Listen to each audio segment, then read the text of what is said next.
Tu n'as jamais été brisé. Alan Watts et l'illusion de l'autoréparation.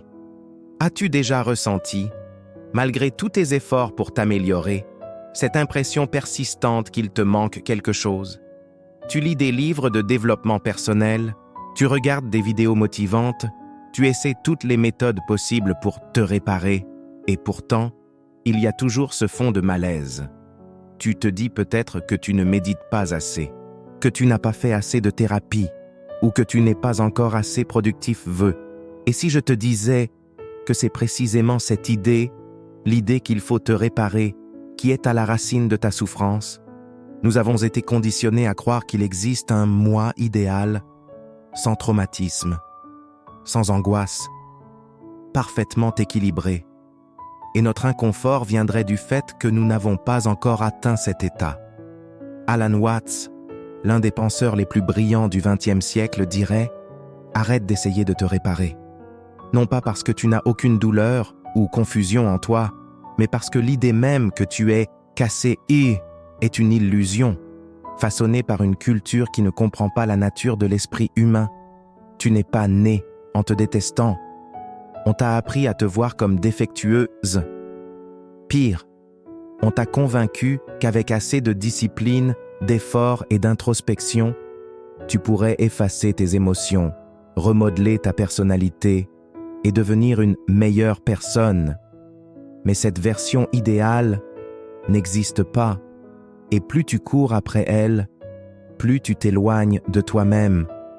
Watts voyait ce que beaucoup de thérapeutes, coachs et guides spirituels ignorent.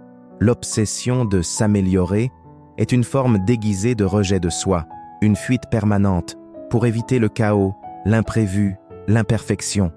Alors que la vie, elle, ne peut pas être contrôlée. Elle est un flux, et tu es ce flux. Tu n'es pas une pièce défectueuse dans la machine. Tu es la manifestation de la machine elle-même.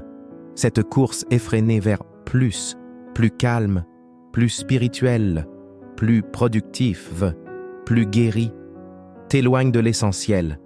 T'accepter maintenant, tel que tu es, sans maquillage spirituel, sans histoire motivante, sans prétendre que tu as tout réglé. Et toi, qui mène la guerre? As-tu déjà réfléchi à cette étrange division intérieure?